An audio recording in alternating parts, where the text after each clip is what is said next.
última pesquisa Datafolha, divulgada agora há pouco, mostra Jair Bolsonaro com 28% das intenções de voto para a presidência da República, depois de oscilar positivamente 2 pontos. Fernando Haddad, do PT, subiu 3 e agora aparece com 16%. Estacionado em comparação com a pesquisa anterior do mesmo instituto, Ciro Gomes tem 13% num empate técnico com Haddad. Depois dele aparecem Geraldo Alckmin com 9% e Marina Silva com 7%. Nesta edição você vai ver os detalhes desta pesquisa e também a entrevista que hoje é com o candidato do PT, Fernando Haddad.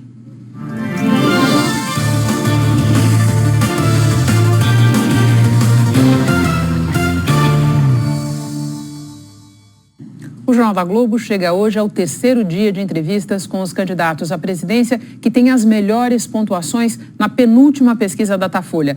A ordem das entrevistas foi determinada em sorteio com a presença de representantes dos partidos. Na segunda-feira esteve aqui Ciro Gomes, do PDT. Ontem foi a vez de Geraldo Alckmin, do PSDB. Hoje é o dia de Fernando Haddad, do PT. E na sexta-feira, Marina Silva, da Rede. A pedido dos candidatos, por razões de agenda, amanhã não tem entrevista. O candidato do PSL, Jair Bolsonaro, não participa neste momento porque segue hospitalizado, se recuperando do atentado sofrido em 6 de setembro. Com a concordância dos candidatos, essas entrevistas estão sendo gravadas. Duram 30 minutos e são exibidas na íntegra, sem nenhuma edição. Vamos ver então a entrevista com Fernando Haddad, gravada agora há pouco.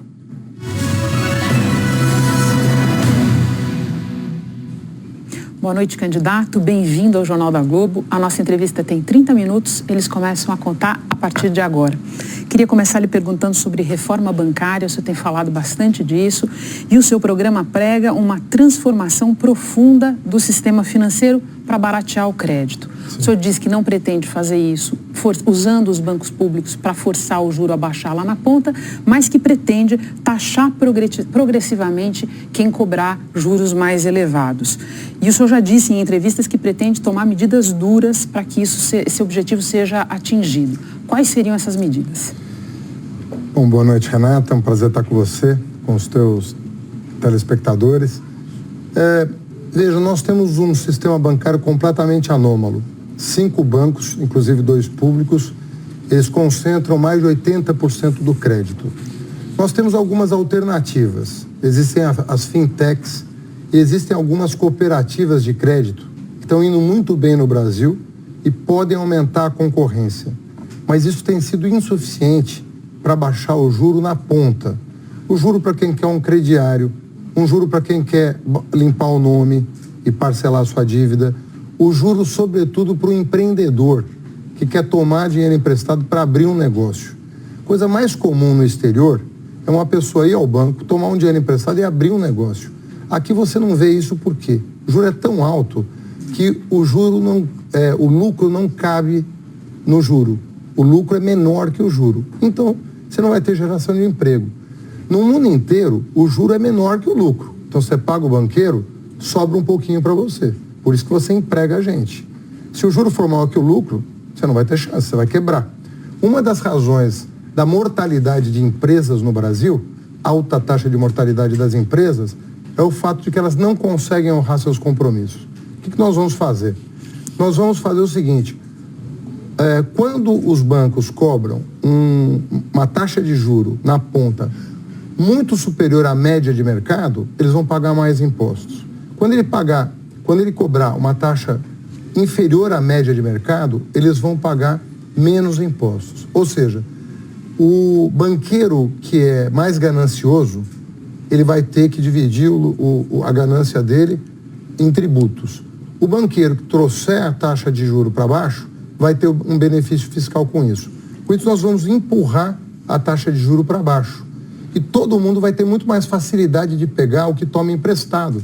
Deixa eu lhe perguntar sobre um risco que alguns especialistas dizem estar embutido nessa questão. Sim. Aumenta o imposto para o banco que mantiver o seu juro mais elevado. O banco abaixa a taxa, mas segura o crédito para aquele consumidor, para aquele empreendedor de perfil mais complicado, para o inadimplente e tal. Essa medida tem um efeito bumerangue. O senhor vê esse risco? Existe o risco se a gente não atuar nos depósitos compulsórios. Nós temos que atuar em várias pontas para fazer o sistema operar. Então, nós temos que valorizar a ação dos bancos que atuem como os bancos estrangeiros atuem. Digo, no exterior, não no Brasil. O Santander é um banco estrangeiro que atua no Brasil da mesma maneira que os outros bancos privados. Se nós elaborarmos um plano em que você tem estímulos para baixar a taxa de juros, inclusive fiscais, nós vamos trazer a diferença que chama spread, que é a diferença do juro de captação e de empréstimo, nós vamos trazer ele para baixo. Agora, isso tudo, nós vamos pactuar, inclusive utilizando os bancos públicos, que vão ter que se adequar também às mesmas regras. A ideia não é fazer regra para banco público diferente de banco privado. O senhor mencionou há pouco a concentração bancária e o seu programa fala disso também. Sim. Fala de superar a estrutura de oligopólio que controla o sistema financeiro. E eu entendo que o senhor está propondo, então, resolver um problema que durante os 13 anos de governo do PT, por ação ou omissão, não se resolveu e se agravou, porque, na verdade, nesse período, a concentração bancária no Brasil cresceu. Na verdade, desde o Plano Real. Nós temos aí um efeito. Desde o Plano Real, nós não conseguimos resolver o problema do juro real no Brasil. O juro real para o tomador é impraticável. Eu fui lojista, eu trabalhei atrás de um balcão, na 25 de março, com meu pai. Loja do seu pai. A loja do meu pai, de quem eu fui sócio no período final. Ele teve loja durante 18 anos no fim da vida dele, dos quais, durante 12, eu fui sócio dele. Trabalhei atrás de um balcão durante 12 anos. A coisa mais difícil para um empresário brasileiro é ir no banco descontar um borderô. Na época a gente chamava borderô de duplicata. Porque todo o teu lucro é corroído pela taxa de juro. Não sobra para o empreendedor. Posso pegar esse seu exemplo e a gente continuar falando de crédito, mas agora do ponto de vista do tomador. Quando o senhor foi indicado para assumir a cabeça da chapa do PT, o senhor registrou na Justiça Eleitoral um documento que tinha como novidade esse programa Dívida Zero, que é em tudo semelhante ao programa Nome Limpo que tinha sido apresentado pelo candidato Ciro Gomes. A gente sabe que a inadimplência é um problema sério, diz respeito a muitos eleitores. Eu queria lhe fazer uma pergunta de natureza eleitoral. O senhor incorporou esse programa porque o senhor ou a sua campanha tinham algum sinal de que esse programa estava acarreando ou poderia acarrear votos para a candidatura de Ciro Gomes? Não, na verdade, até por sorte nossa, o nosso programa, antes do registro no TSE, vazou para a Folha de São Paulo. A repórter Marina Dias teve acesso à íntegra do programa, antes do Ciro sequer mencionar esse programa. Mas o importante é o seguinte, temos um acordo em relação à inadimplência. O que é diferente na nossa proposta? O Ciro não propõe uma reforma bancária.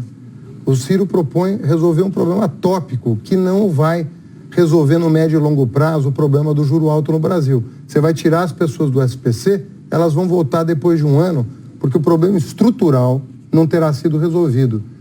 Nós temos a nossa proposta é de uma reforma bancária, que conta com fintechs, que conta com cooperativas de crédito, que conta com estímulos para redução de spread, punição para quem aumentar o spread.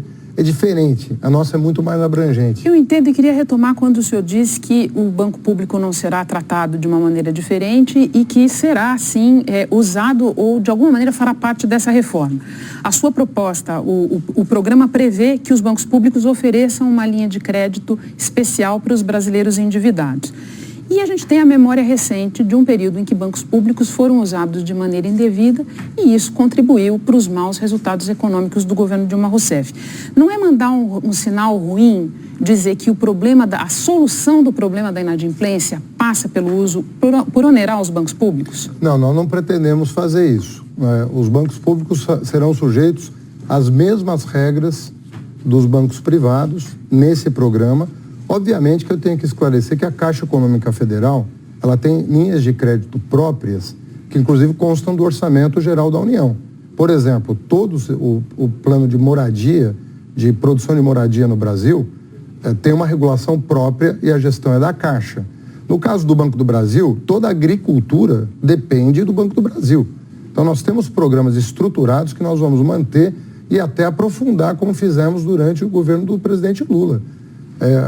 Aceleramos aí os empréstimos para casa própria, para o agricultor, tanto o agronegócio quanto o agricultor familiar, que, registre-se, ainda tem um quinhão muito pequeno do crédito para a agricultura, são programas de bancos públicos estruturados. Eu queria continuar no seu programa e falar de estímulo ao investimento vindo do exterior. O senhor diz que pretende usar isso para recuperar a nossa indústria. E, ao mesmo tempo, o seu programa prevê revogar a reforma trabalhista, a emenda do teto de gastos, privatizações. Eu queria saber se o senhor não vê uma contradição aí. Quer dizer, investidor, o senhor sabe, quer previsibilidade. Qual vai ser o interesse de aportar recursos no Brasil se a agenda do seu eventual governo for revisionista, criadora de insegurança jurídica? Olha, na minha opinião, o que está trazendo insegurança jurídica para o país são as reformas desse governo, né? Eu não entendo o teto de gastos como uma medida saudável para o Brasil. Você congelar por 20 anos o tamanho do Estado, que na verdade é uma redução proporcional se a economia crescer, isso vai colapsar os serviços públicos no Brasil, como já está acontecendo. Se você perguntar hoje para o usuário de serviço público, da saúde, da educação, da segurança, da assistência, o que está acontecendo no Brasil, os serviços estão entrando em colapso, em função também do teto de gasto. Baixo crescimento por um lado e teto de gasto do outro. Não existe nenhum lugar do mundo que tenha aplicado essa medida. Nem a Grécia, no auge da crise, aplicou essa medida. A Argentina agora está no FMI e não estão impondo essa medida sequer para a Argentina tomar empréstimo. Não é uma medida inteligente. Nós temos obras paradas hoje que nós precisamos concluir para aumentar a produtividade da nossa economia. Essas obras, nós vamos perder o investimento já feito se nós não concluirmos essas obras. Contrário senso, se nós concluirmos, você tem um impacto positivo sobre a produtividade. Você falou do ambiente de negócio. Nós criamos um ambiente de negócio, nós nunca atraímos tanto investimento estrangeiro para o Brasil como na época dos governos do PT. Aquilo que se dizia que os empresários iam fugir do Brasil, aconteceu exatamente o contrário. O empresário brasileiro ficou e cresceu e nós atraímos bilhões de dólares de investimentos estrangeiros. Candidato, eu não vou, eu queria ouvi-lo, mas não tenho nem tempo da gente iniciar uma discussão sobre a situação da economia no início, no fim dos governos do PT e tal. Complexa. Mas eu queria falar de segurança pública, que o senhor sabe é um tema caríssimo ao eleitor. Em 2014, o senhor declarou que o nosso modelo brasileiro de segurança pública estava esgotado. O senhor defendeu a inclusão dos prefeitos, o senhor era prefeito àquela altura, no planejamento da segurança ou, palavras suas à época, nós vamos continuar nesse campo de guerra. Pois bem, de lá para cá essa guerra só se agravou e agora a sua tônica é outra. O senhor está defendendo a federalização da segurança pública atualmente a cargo principalmente dos estados. Eu queria saber qual é a ideia mais correta, do Haddad prefeito ou do Haddad candidato a presidente? Não, na verdade não são incompatíveis. O que a gente está tratando é de um sistema único de segurança pública no país. Nós temos sistema único de saúde, nós temos sistema único de assistência social. Você não pode segmentar da maneira como está segmentada. O prefeito diz que segurança não é com ele. Ele precisa participar do planejamento. Os governadores não gostam de ouvir os prefeitos sobre isso. Não fazem um planejamento a quatro mãos. Eu tinha enormes dificuldades de negociar com o governo do estado de São Paulo uma visão de segurança territorial na capital. Eu era responsável pela segurança de 12 milhões de pessoas e não tinha nenhum acesso ao comando da Polícia Militar. Isso é errado. A outra coisa errada é o presidente da República dizer: olha, governadores, pela Constituição, a segurança pública é um problema de vocês, cuidem-se. Não dá mais para isso, até porque o crime se nacionalizou. Então nós precisamos redistribuir competências. O prefeito tem que ter iniciativa na segurança. O prefeito conhece muito as vulnerabilidades do seu território. Pelo que eu estou entendendo, o que o senhor está defendendo é mais integração do que federalização, é Alguns isso? crimes nós pretendemos federalizar. Daí, no caso dos crimes, eu entendi. Os crimes que envolvem organizações nacionais criminosas, o governador não vai dar conta. E há vários crimes nesse sentido. Para quê? Para liberar forças locais para combater homicídio, feminicídio, estupro, roubo, que é o que aflige a população. Então, se não tiver uma redistribuição de tarefas, nós não vamos dar conta. Outra coisa... Deixa eu só, ainda na segurança, queria ver com o senhor o seguinte, esse problema está se revelando mais grave do que outros de combater no país. Ao longo do período dos governos do PT, dos 13 anos, a violência não diminuiu e em algumas regiões do país, especialmente Nordeste e Norte, aumentou. E isso foi um período longo, um período de 13 anos. O que o senhor acha que seria possível fazer para reverter isso no espaço de 4 anos? Olha, o que aconteceu no Norte e Nordeste é muito significativo. Por quê? Porque a renda dessas regiões aumentou demais. O crime vai onde tem dinheiro. O crime não vai onde não tem dinheiro, onde tem miséria. E o Norte e o Nordeste cresceram muito. São regiões que cresceram a 7%, a 8%, a 9% ao ano a economia. Era crescimento chinês. Essa é a razão pela qual facções criminosas do Sudeste acabaram migrando para essas regiões, em busca de mercado consumidor, para aquilo que eles vendem, armas, drogas, tudo que a gente sabe de errado que acontece no país. Por isso que o modelo atual não vai dar certo. Se nós mantivermos... E o senhor acha que essa análise que o senhor faz hoje, não foi possível ver à época que aquele crescimento todo daquela região resultaria nisso? Eu entendo que nós mantivemos o modelo da Constituição de 88 para a segurança pública, que na verdade é o capítulo menos inovador da nossa Constituição. A Constituição de 88 inovou em saúde, em educação e assistência. Em segurança tem lá 2 dispositivos. Não inovamos nada em 88 e mantivemos o padrão. Você acha? Tem muita pressão das corporações para não mexer. Nós vamos sentar com Polícia Civil, Polícia Militar, Polícia Federal, muito interesse corporativo envolvido. Chegou o momento de sentar à mesa e repactuar. Tá bom, eu queria falar agora de um outro ponto que não vou citar o seu programa, mas vou citar uma entrevista sua do ano passado, quando o senhor falava de reforma política. O senhor defendeu uma reforma que não deixe com que os partidos continuem como caixas pretas, foi a expressão que o senhor usou, e com caciques partidários, o senhor também usou essa expressão, aquela figura do cacique que manda e desmanda, resolve tudo no partido. A minha pergunta para o senhor é a seguinte: tirando a organização, eu digo, em que o PT se difere desse modelo político clássico, considerando a liderança do ex-presidente Lula? O filiado manda no PT. Você tem as convenções, você tem as prévias, o filiado efetivamente Mas foi manda. por isso que eu não falei para o senhor do ponto de vista da organização, a gente sabe que funciona assim, mas do ponto de vista das decisões estratégicas do PT, quem vai ser candidato, quem não vai, para onde o partido vai, alguém manda que não é ex-presidente Lula? Olha, o Lula perdeu muitas prévias no PT. Obviamente que depois que ele foi presidente e saiu com 80% de aprovação, o cacife dele aumentou muito. Mas o Lula perdeu muita prévia. Eu sou testemunha disso, inclusive porque votei, às vezes, contra a vontade do presidente Lula em algumas prévias.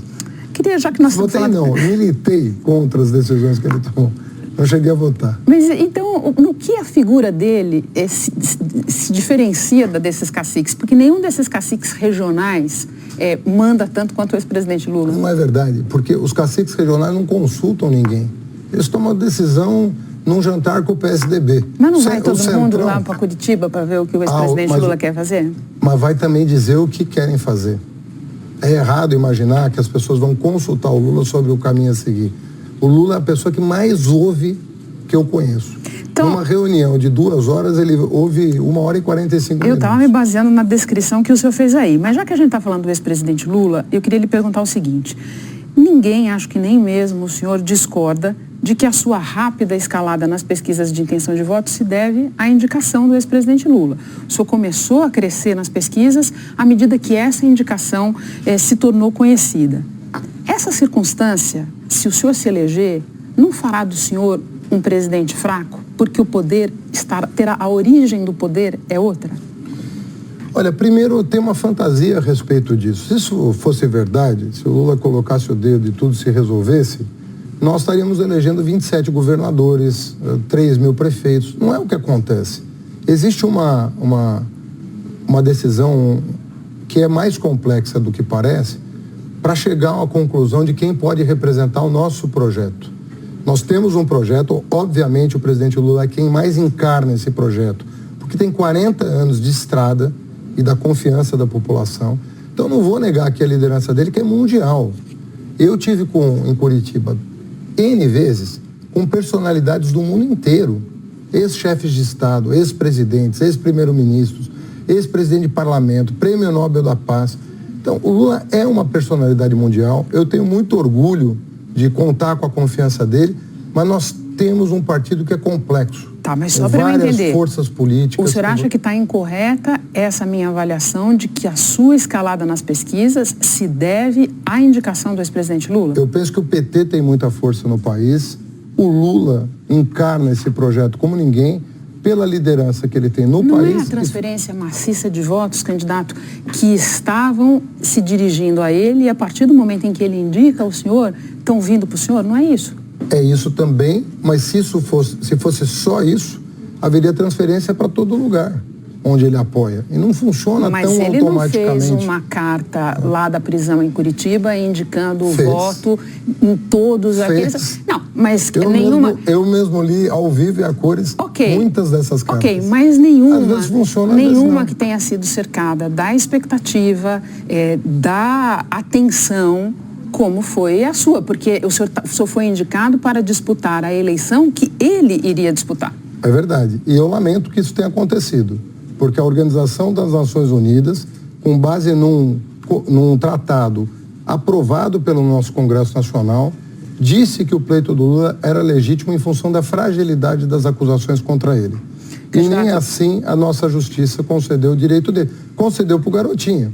Agora, mas não concedeu para o presidente Lula. O Tribunal Superior Eleitoral discordou, mas eu queria aproveitar que essa é a sua avaliação e que o senhor fez aqui agora para lhe perguntar o seguinte. É um assunto sobre o qual o senhor tem falado bastante. Você que tem perguntado bastante. Então, o senhor tem falado. Sim, lógico. Então, eu acho que vai ser até um esclarecimento rápido, porque como já houve versões distintas, eu queria lhe perguntar o seguinte. Da minha parte, uma versão só. Não, primeiro o senhor dizia que, quando lhe perguntavam sobre indulto ao ex-presidente Lula, que ele não queria o indulto. Depois começaram, mas não era essa a pergunta, era se o senhor daria o indulto uma vez eleito. Depois começaram a aparecer outras versões de outras lideranças do PT e esta semana o senhor disse que, se eleito, não dará o indulto. Eu queria esclarecer, nem indulto, nem graça, nem anistia. Haverá isso para o ex-presidente Lula num eventual governo seu? Olha, eu repito o que eu disse na CBN, de que não, mas esclareço a opinião pública. Hoje eu recebi uma carta do Lula indignado com o fato desse assunto ter voltado à cena, porque ele já disse, por escrito, inúmeras vezes, inclusive por ocasião do seu registro. Eu li uma carta do Lula no dia 15 de agosto, no momento em que registrava a sua candidatura, eu como vice, ele como presidente no TSE, dizendo que ele que ele já provou a sua inocência e que ele quer que os tribunais reconheçam a sua inocência, porque não há provas contra ele.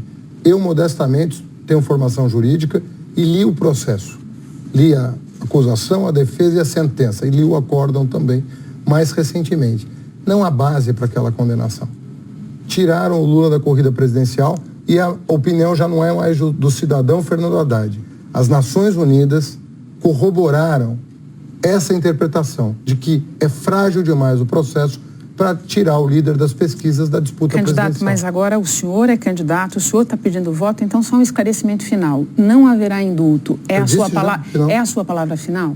É a sua palavra final. Então eu queria falar com o senhor sobre corrupção. O senhor gosta sempre de dizer que os governos do PT foram os que mais fortaleceram os mecanismos de combate à corrupção. O senhor cita uma série de medidas aí.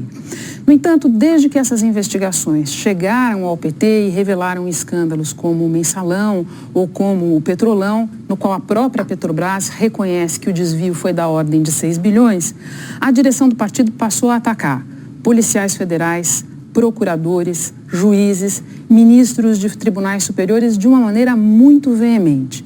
Como é que funciona então, candidato? Só vale fortalecer os mecanismos anticorrupção se for para pegar os corruptos de outros partidos? Não, evidentemente que não, e nunca foi esse o intuito nosso. Ao contrário, nós fizemos isso e faríamos de novo, e faremos a partir de 1º de janeiro. Não se iluda, os mecanismos de controle estão sendo afrouxados pelo governo Temer. Vou dar um exemplo. A Controladoria Geral da União nem existe mais, não se ouve falar mais. A Controladoria era a peça central no combate à corrupção durante os nossos governos. Ela até mudou de nome, para ninguém mais prestar atenção. A Procuradoria-Geral da República, nós sempre ouvimos a corporação para nomear o Procurador-Geral. O Temer nomeou pela primeira vez, depois de muitos anos, segundo da lista. Então, nós vamos retomar a nossa política de fortalecimento institucional. Polícia Federal nunca recebeu tanto recurso. Mas no caso dos processos do PT, não só a gente nunca ouviu nenhum meia-culpa do partido, mas houve sim uma revolta muito grande da direção partidária a cada um desses processos e declarações muito veementes contra as instituições de investigação, contra as instâncias da justiça por onde esses processos passaram. Eu acho que você tem razão, e eu acredito que o caso Lula, ele, de certa maneira, ele nos colocou numa situação muito complexa. Por quê? Porque nós criamos mecanismos de combate à corrupção, o presidente Lula sancionou praticamente todas as leis que são usadas pela Lava Jato, sempre louvou o combate à corrupção, sempre teve orgulho de ter feito isso em parceria com o Ministério Público e depois se vê vítima, na nossa opinião, e é unânime no PT, de uma sentença injusta. Então tá, então se o senhor acha que a sentença do ex-presidente Lula é injusta, e o senhor sempre diz que o senhor não gosta que se fale do partido como um todo, sim, vamos individualizar. Eu queria lhe perguntar, José Disseu, Antônio Palocci, João Vacari Neto, André Vargas, algum desses foi condenado injustamente, candidato? Olha, eu não conheço, primeiro eu estou te falando sinceramente, eu não conheço os processos, não li os processos. Eu me ative à questão do Lula, que tinha uma repercussão nacional evidente. Nós queríamos reconduzi-lo ao Palácio do Planalto. Né? Tenho a impressão que, em alguns casos, né, a pena é desequilibrada. Né? Há casos casos, por exemplo? O Vacari, o próprio Sérgio Moro disse textualmente que não há um centavo de dinheiro público utilizado pelo Vacari ou pela família do Vacari em nenhum aspecto. E quando eu vejo a PGR arquivar dezenas de processos por prescrição de Caixa 2 de outros partidos, eu fico me perguntando, eu não estou fazendo uma acusação, eu fico me perguntando se não está havendo dois pesos e duas medidas. Quando os demais casos que você citou, eu sinceramente não conheço. Mas se o senhor não conheceu, dois eu conheço um pouco melhor. Primeira observação que eu lhe faço, no caso do João Vacari, o senhor acha que o fato de um juiz ter dito que não havia sinal de enriquecimento da família significa que ele não fez nada de errado? Significa que pode-se apurar a suspeita de Caixa 2, como aconteceu com o Serra, como aconteceu com a Aloysio Nunes, como aconteceu com várias personalidades que tiveram todos os seus processos arquivados. Então, a pergunta que eu faço, e não tenho todos os elementos para julgar, porque eu não estou com essa função, não sou juiz do caso, mas me parece que, em alguns casos, o tratamento tem sido distinto. E isso, sim, é razão para o PT dizer, afinal de contas, num caso é Caixa 2, arquive-se, e no outro... Não é por quê? Qual é a razão? Quais casos lhe parecem distintos? O senhor comentou, João Vacari. Quais casos lhe parecem distintos? Esses que foram arquivados recentemente, foi recentemente arquivado um processo do José Serra dizendo, ó, está prescrito que é só Caixa 2. Não houve nada além de Caixa 2. Nem se investigou para saber se tinha a ver com a obra da Dersa, se tinha a ver com a obra do metrô, porque uma coisa é um crime eleitoral de baixa lesividade, né, do Código Eleitoral. A outra coisa é uma suspeita de superfaturamento de obra. Eu só estou considerando estranho o seguinte, nenhum dos casos das condenações do PT, o senhor acha que foram justas? Eu lhe pergunto isso pelo seguinte, porque a posição da direção partidária é nesse sentido, é de questionar todas as decisões não é verdade. Né? Então, mas eu queria lhe saber, o senhor acha que houve alguma condenação justa dessas que eu estou lhe citando? Em primeiro lugar, eu não transitou em julgado nenhuma dessas sentenças que você se referiu. Nenhuma dessas sentenças transitou em julgado. Aconteceu o caso do Luiz Guxiquem, que no leito de morte foi absolvido pelo Supremo Tribunal Federal. Né? Então, não dá para particularizar dessa maneira. Agora, o que eu defendo? Investigue-se. Todo homem público tem que estar com todas as contas, declaração de imposto de renda, patrimônio, tudo à disposição das pessoas. Acho que esse é o papel, e levar as últimas consequências às investigações. O que às vezes chama atenção é que parece haver, em alguns casos específicos, dois pesos e duas medidas. Queria fazer uma pergunta sobre Venezuela para o senhor, onde o governo faz detenções arbitrárias e diretamente ou por meio das milícias, das forças paramilitares, tortura e mata. No entanto, o PT diz oficialmente que a Venezuela é um exemplo de democracia. Eu queria saber se o senhor pessoalmente concorda com isso e em que o Brasil deve se inspirar na Venezuela. Deixa eu precisar a resposta, porque é muito complexo para o telespectador entender qual o papel de um chefe de Estado em relação ao país vizinho. A Venezuela não vive um processo de normalidade. Não vive. Porque há contestação sobre o ambiente democrático. Não se reconhece resultado eleitoral, a oposição contesta quando um plebiscito é chamado, as eleições não são respeitadas. O clima ali é de conflagração. Inequívoco isso. Qual o papel do Brasil? Tomar partido de um ou de outro, ou, junto aos organismos internacionais, nós temos OEA, OI, nós temos ONU, fazer um papel de mediador dos conflitos em busca do quê? Um único objetivo, que a soberania popular prevaleça sobre o interesse partidário. Só para deixar claro, eu não lhe perguntei sobre a posição do Brasil, nem entrou em discussão aqui, que seria uma discussão longa. Eu estava confrontando o senhor com a posição do PT, sim, que é dizer que a Venezuela é um exemplo de democracia. Eu não vi essa declaração oficial, mas eu entendo que o papel do Brasil, certo?